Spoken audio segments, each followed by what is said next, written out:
ഇന്നത്തെ നമ്മളെ റെസിപ്പി പണ്ട് കാലം തൊട്ട് തന്നെ എല്ലാവരും ഉണ്ടാക്കി വരുന്ന ഒരു നാടൻ പലഹാരമായ കലത്തപ്പത്തിൻ്റെ റെസിപ്പിയാണ്. അപ്പോൾ നമുക്ക് നോക്കാം അല്ലേ എങ്ങനെ നല്ല ആരൊക്കെ എടുത്തിട്ടുള്ള സോഫ്റ്റ് ആയിട്ടുള്ള കലത്തപ്പം ഉണ്ടാക്കുന്നതെന്ന്. അപ്പോൾ വീഡിയോയിലേക്ക് പോകുന്നതിന് മുമ്പായിട്ട് ഇതുവരെ നിങ്ങൾ എൻ്റെ ചാനൽ സബ്സ്ക്രൈബ് ചെയ്തിട്ടില്ലെങ്കിലും അല്ലെങ്കിൽ ആദ്യമായിട്ടാണ് എൻ്റെ വീഡിയോസൊക്കെ കാണുന്നതെങ്കിലും പ്ലീസ് ഒന്ന് സബ്സ്ക്രൈബ് ചെയ്യണേ. അപ്പോൾ തൊട്ടപ്പുറത്തുള്ള ആ കുഞ്ഞു ബെല്ലൈക്കണിൽ ഓൾ എന്ന ഓപ്ഷനും കൂടെ ക്ലിക്ക് ചെയ്യാൻ മറക്കരുത് കേട്ടോ. ഇനി റെസിപ്പി എങ്ങനെയാണെന്ന് നോക്കാം. അപ്പോൾ ഇത് ഉണ്ടാക്കിയെടുക്കാനായിട്ട് 1.25 കപ്പ് പച്ചരി ഒരു 5-6 മണിക്കൂർ കുതിർത്ത് വെള്ളം എല്ലാം ഊറ്റി എടുത്തിട്ടുണ്ട്. പിന്നെ എടുത്തിട്ടുള്ളത് ഒരു 250 ഗ്രാമോളം ശർക്കരയാണ്. ഇനി ഈ ശർക്കര ഇതുപോലൊന്ന് പൊട്ടിച്ചിട്ട് കൊടുക്കാം. ഇതിലേക്ക് 1 കപ്പ് വെള്ളം കൂടെ ചേർത്ത് ഇതിനൊന്ന് മെൽറ്റ് ചെയ്തെടുക്കാം. ഇനി നമുക്ക് ഈ അരി ഒരു മിക്സിയുടെ വലിയ ജാറിലേക്ക് മാറ്റി കൊടുക്കാം. അതിലേക്ക് 1/2 കപ്പ് ചോറും 3 ഏലക്കായും ആവശ്യത്തിനുള്ള ഉപ്പും 1 കപ്പ് വെള്ളവും കൂടെ ചേർത്തൊന്ന് അരച്ചെടുക്കാം. ഒട്ടും തരിയില്ലാണ്ട് നല്ല ഫൈനായിട്ട് തന്നെ വേണം കേട്ടോ അരച്ചെടുക്കാനായിട്ട്. ഈ സമയം കൊണ്ട് തന്നെ നമ്മൾ ശർക്കര പാനി ഇവിടെ റെഡി ആയിട്ടുണ്ട്. ഇനി നമ്മൾ അരച്ച് വെച്ചിരിക്കുന്നത് ഒരു ബൗളിലേക്ക് മാറ്റി കൊടുക്കാം. എന്നിട്ട് ഇതിലേക്ക് 1 ടീസ്പൂൺ ചെറിയ ജീരകം പൊടിച്ചതും 1/2 ടീസ്പൂൺ ബേക്കിംഗ് സോഡയും കൂടെ ചേർത്ത് നന്നായിട്ടൊന്ന് മിക്സ് ചെയ്തെടുക്കാം. എന്നിട്ട് നമ്മൾ റെഡിയാക്കി വെച്ചിരിക്കുന്ന ശർക്കര പാനി അതേ ചൂടോട് കൂടിയിട്ടോ, നല്ല ചൂട് വേണം ശർക്കര പാനിക്ക്. എന്നിട്ട് അതൊരു അരിപ്പയിലൂടെ ഒഴിച്ചു കൊടുക്കാം. ഒഴിക്കുന്ന സമയത്ത് പ്രത്യേകം ശ്രദ്ധിക്കണം, കൈ വെക്കാണ്ട് ഇളക്കി കൊടുക്കണം കേട്ടോ, അല്ലെങ്കിൽ മാവ് കുക്കായി പോവും. അപ്പോൾ പിന്നെ കട്ട പിടിക്കുകയൊക്കെ ചെയ്യും. അതുകൊണ്ട് കൈ വെക്കാണ്ട് ഇളക്കി കൊടുത്തിട്ട് വേണം ശർക്കര പാനി ഇതിലേക്ക് ഒഴിച്ചു കൊടുക്കാനായിട്ട്. ഇതുപോലെ നല്ല ലൂസായിട്ടുള്ള ഒരു ബാറ്ററാണ് കലത്തപ്പത്തിന് വേണ്ടത്.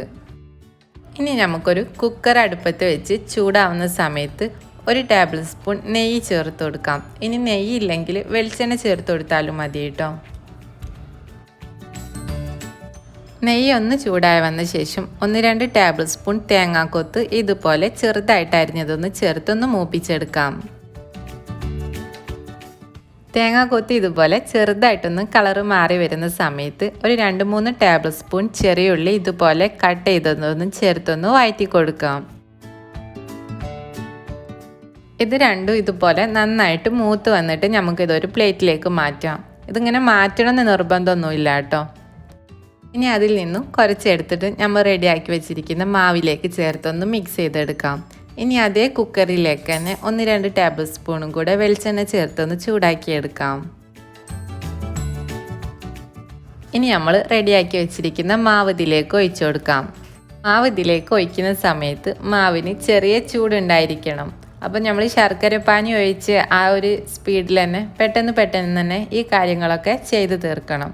ഇനി ഇതിൻ്റെ പുറത്തേക്ക് നമ്മൾ മാറ്റി വെച്ചിരിക്കുന്ന ബാക്കിയുള്ള തേങ്ങാക്കൊത്തും ഉള്ളിയും കൂടെ ചേർത്ത് കൊടുക്കാം.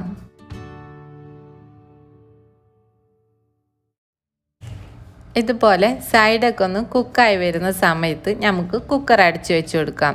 വിസിൽ വെക്കരുത് കേട്ടോ. ഇനി ഇതിനെ ലോ ഫ്ലെയിമിലിട്ടിട്ടൊന്ന് കുക്ക് ചെയ്തെടുക്കാം. ഏകദേശം അരമണിക്കൂറോളം എടുക്കും കേട്ടോ ഇത് നമുക്ക് റെഡിയാക്കി കിട്ടാനായിട്ട്. ഞാനിവിടെ 5 ലിറ്ററിൻ്റെ കുക്കറാണ് എടുത്തിട്ടുള്ളത്. നിങ്ങൾ 2 ലിറ്ററിൻ്റെ ഒക്കെ കുക്കർ എടുക്കുകയാണെങ്കിൽ 2 കലത്തപ്പം നിങ്ങൾക്ക് ഈ മാവ് വെച്ചിട്ട് ഉണ്ടാക്കിയെടുക്കാനായിട്ട് സാധിക്കും. ഏകദേശം ഒരു അരമണിക്കൂറോളം ആവുന്ന സമയത്ത് നിങ്ങൾ കുക്കറൊന്ന് തുറന്ന് നോക്കണം. എന്നിട്ട് ഒരു സ്ക്വയറോ അല്ലെങ്കിൽ ഒരു ടൂത്ത് പിക്കോ വെച്ചിട്ടൊന്ന് കുത്തി നോക്കാം.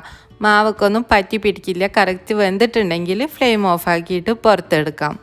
ഇല്ലെങ്കിൽ അതിനനുസരിച്ച് നിങ്ങൾ അഡ്ജസ്റ്റ് ചെയ്തിട്ട് വേണം ഇത് റെഡിയാക്കി എടുക്കാനായിട്ട്. അങ്ങനെ നല്ല സോഫ്റ്റ് ആയിട്ടുള്ള കലത്തപ്പം ഇവിടെ റെഡി ആയിട്ടുണ്ട്. ഇനി നമുക്കിതിനൊന്ന് കട്ട് ചെയ്ത് നോക്കാം.